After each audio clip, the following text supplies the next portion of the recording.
이준석 개혁신당 의원은 국민의힘 대표 시절 윤석열 대통령이 2022년 6.1 지방선거를 앞두고 특정 자치단체장 후보 공천을 거론했다고 밝혔습니다. 이 의원은 오늘 오전 해외 출장을 마치고 인천공항에서 취재진을 만나 윤 대통령이 지금 있는 사람들이 경쟁력이 없으니 주는 게 좋지 않느냐고 말씀하신 적도 있다고 말했습니다. 창원지검이 이 의원을 조사할 방침을 밝힌 보도에 대해 검찰이 그런 부분까지 궁금해할지 모르겠지만 만약 궁금해한다면 일체를 다 얘기할 생각이라고 덧붙였습니다. 이준석 개혁신당 의원은 지난 2022년 6월 지방선거를 앞두고 당시 당선인이었던 윤석열 대통령이 국민의힘 대표였던 자신에게 포항시장 등의 특정인 공천을 요청했다고 밝혔습니다. 이 의원은 오늘 오전 기자들을 만나 당선인이 역정을 내면서 나에게 공천을 얘기하는 것은 굉장히 이례적인 일이라며 포항시장과 서울 강서구청장 후보 공천에 윤 대통령의 개입이 있었다고 주장했습니다.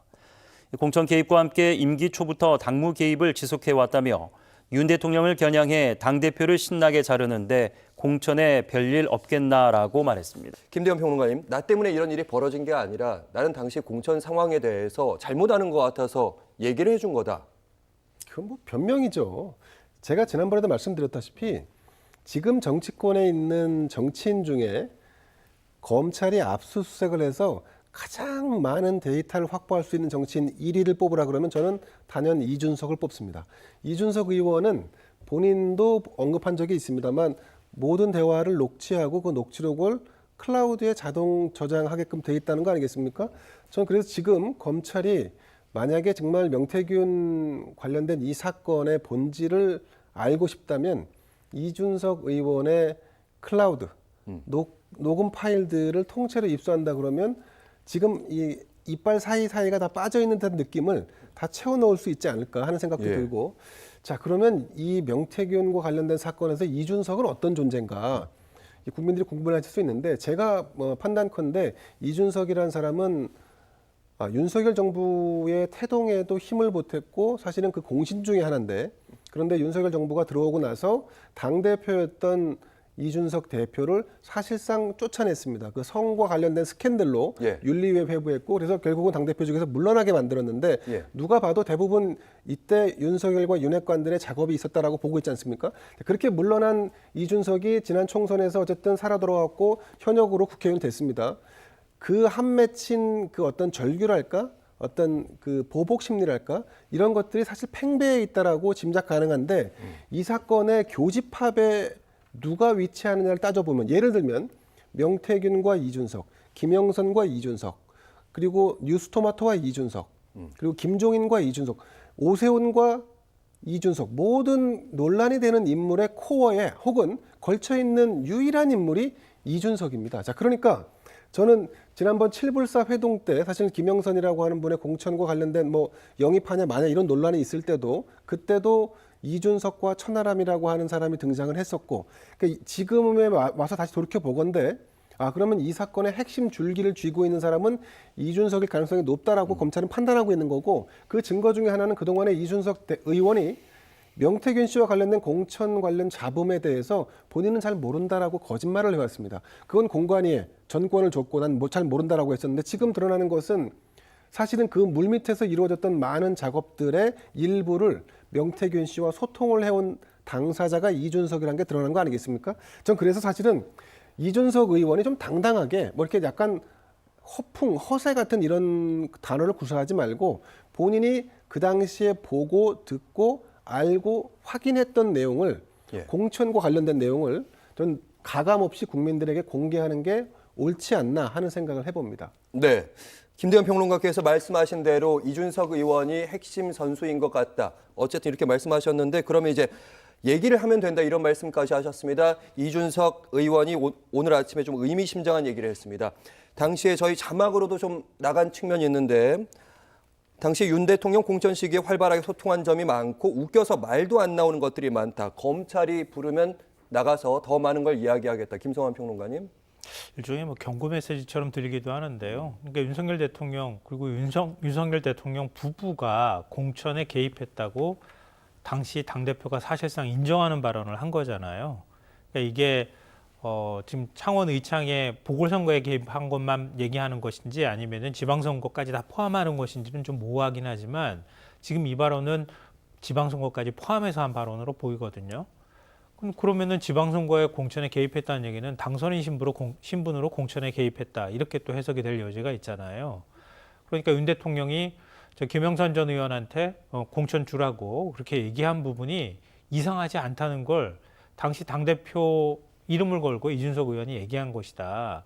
그러니까 거꾸로 말하면 윤석열 대통령이 공천에 개입하지 않았다고 주장할 근거가 오히려 더 희박해지고 있는 것 아닌가 이렇게 좀 생각하고요. 그러니까 저는 이준석 대표의 발언을요. 그러니까 모든 발단은 이준석 대표다 이렇게 지금 자꾸 몰아가고 있는데요. 이준석 대표가 아닐 수 있다고 보여주는 녹취록이 또 있어요.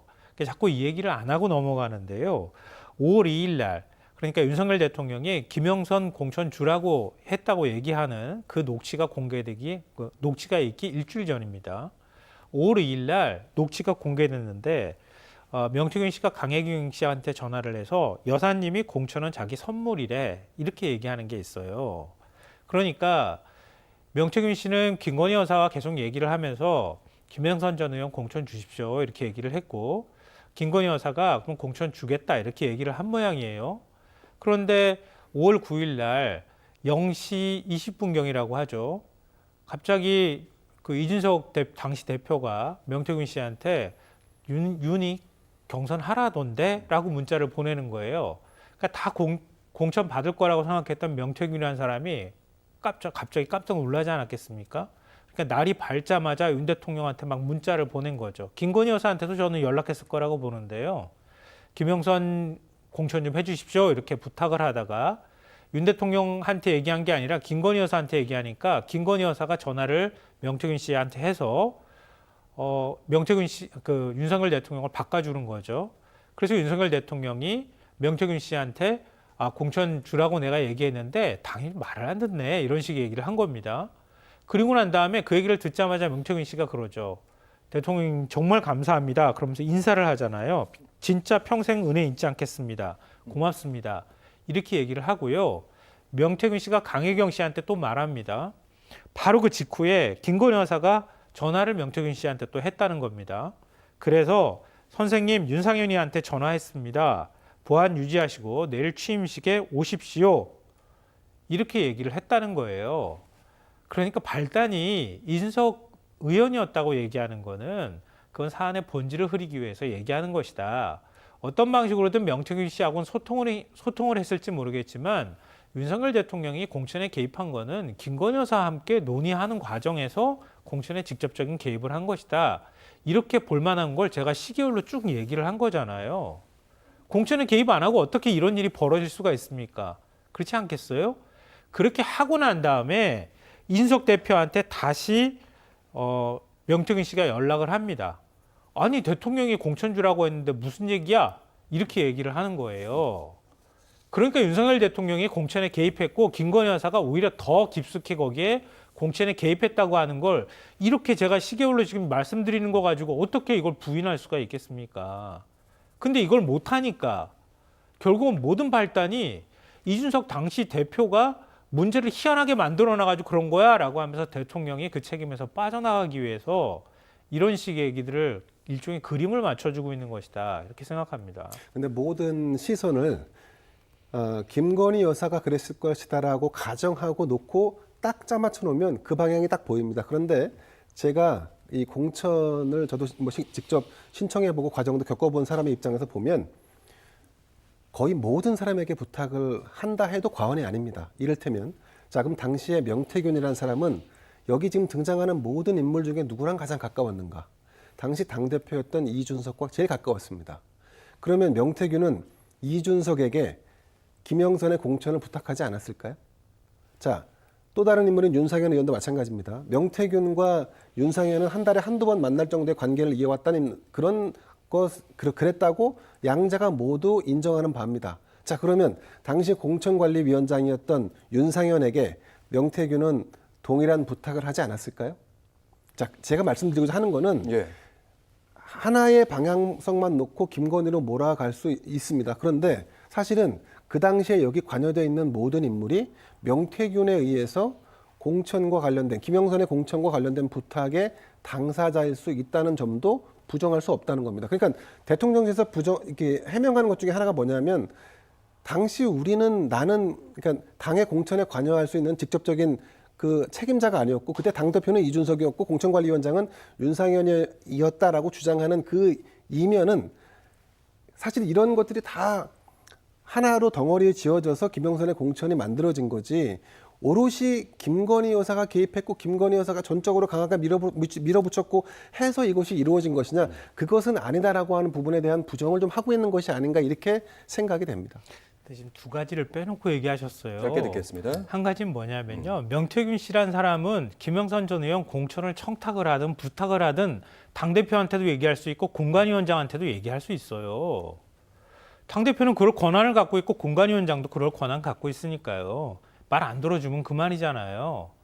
그런데 당선인한테 얘기하는 건 다른 차원이에요. 당선인이 만약에 예를 들어서 지금 공천에 개입했다고 하거나 누구 해주십시오라고 얘기를 해서 실제로 공천에 영향을 끼쳐가지고 당시 재보궐선거에 공천이 실제로 이루어졌다고 하면 그건 불법행위를 하는 것이 되기 때문이에요. 당대표한테는 얘기할 수 있죠. 왜 못합니까? 당대표는 그럴 권한을 갖고 있는 사람이니까. 그러니까 권한을 행사한 거예요, 당대표는. 공정하게 하느냐 안 하느냐에 관한 문제인 것이지. 그럼 윤석열 대통령이 당선인 신분으로서 윤상현 의원한테 얘기를 했던가 아니면은 지금 김건희 여사가 그렇게 말했다고 명태균 씨가 얘기한 걸 제가 그대로 녹취록을 말씀드렸잖아요. 김건희 여사가 대체 누굽니까? 당선인입니까? 아니잖아요. 사인이죠. 당선인이 배우자일 뿐이잖아요. 사인이죠. 네. 근데 왜 당선인 배우자가 공관위원장한테 전화해서 공천 주라고 했습니다. 그러고 난 다음에 그 통화가 있고 난 다음 날 어떻게 공천을 받습니까? 그거는 명태균 씨 주장이고요. 네. 그건 불법행위에 해당이 되기 때문에 네. 그건 이준석 대표와 윤석열 대통령 부부가 공천 문제를 얘기하는 것은 별개의 사안으로 판단을 해야 된다. 이 말씀 드리는 거고요. 예. 그렇죠. 그리고 네네. 왜 그러면 그런 얘기가 있느냐는 거에 대해선 그럼 명태균이라는 사람이 그렇게 얘기할 수 있었던 이유가 뭐냐? 그럼 81차례 여론조사를 한다던가 김성환 이런 식으로 평론가님. 했기 때문 아니냐 예. 이런 문제가 생긴다는 거예요. 어제 지금 이준석 대표가 남미에서 이렇게 해외 출장 갔다가 다시 돌아왔잖아요.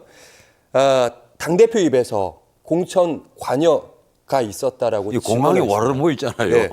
등장한 이름도 김은혜 의원, 안철수 의원, 예. 그리고 방금 말씀한 김진태 강원지사, 그 김태우 전 강서구청장, 그리고 포항시장 플러스 알파까지.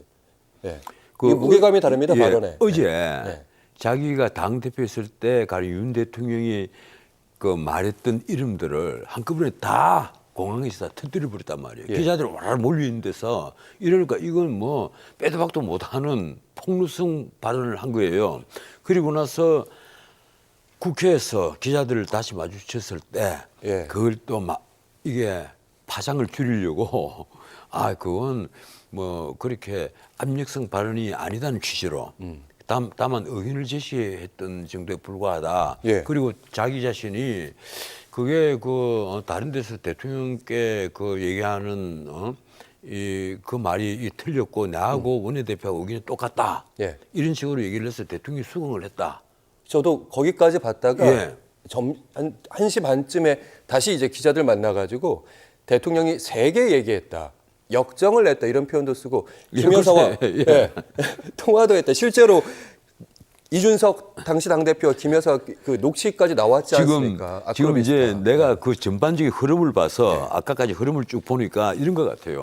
이준석은 공항에서 자기가 살기 위해서 이 윤 대통령 물고 들어가 버렸는데 이것이 파장이 진짜 커지면 자기도 죽고 윤 대통령도 죽고 잘못하면 다 위험해지니까 예. 이걸 다시 축소를 시켜 완화시키려고 이 기자들에게 그렇게 축소를 시키는 반응을 했는데 또 보니까 자기만 당할 것 같으니까 그래서 또 슬쩍 칼끝을 보여주는 것 아니냐. 그래서 어떻든 지금 윤 대통령이 참 입장이 곤란하게 됐어요. 그 문제는 오늘 아침 신문에 나온 사내 칼럼들입니다. 그 중에 하나가 어떤 게 있는가 하면 왜 이렇게 정치판이 각박해졌느냐. 옛날에는 가령 대통령 같으면 1분 당원이었다. 예. 그 총재를 하지 않아도 1분 당원이었고 충분히 공천에 대해서는 당대표나 혹은 공관위원장에게 자기 의견을 개진을 했다. 그리고 그것을 두고 누가 대통령이 공천에 개입했다 얘기를 아무도 하지 않았다. 그런데 이게 왜 공천 개입이 되고 그리고 문제가 되기 시작했느냐. 윤석열 검찰총장이 검찰총장 전에 박영수 특검 때부터 예. 쭉 이 부분을 공부를 하다가 서울중앙지검장 때 이걸 공천 개입으로 판단을 해가지고 박근혜 박근혜 공천 개입. 대통령을 예. 그게 이제 2018년 2월 달입니다. 예. 추가로 기소를 하면서 이게 빼도 박도 못하게 공천 개입이 되어버렸다. 대통령도 공천 개입을 할 수 있다. 예. 이건 그리고 범죄다. 그리고 대법원까지 이것이 다 확정 판결을 받았다. 그렇죠. 이 산의 칼럼들이 나온 겁니다. 예. 가만 보니까 그래서 우리 정치가 왜소해졌다 이런 거예요. 그렇죠. 저도 그 칼럼을 보고 한참 생각을 했습니다. 과연 이 글을 쓰신 분대로 대통령이 가령 의견을 개진하는 것을 이건 공신 개입이 아니다. 우리가 이렇게 이해하는 것이 오히려 옳은 길이냐.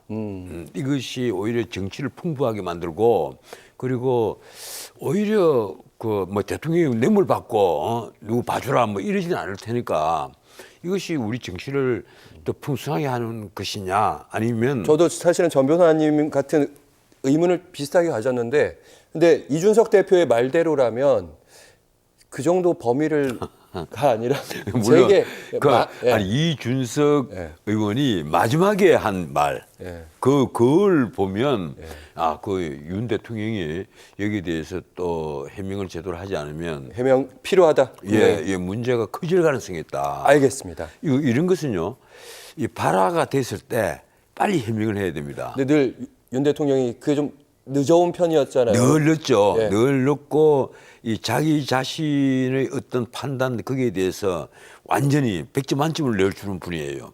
이러니까 다른 사람의 판단은 잘 안 믿어요.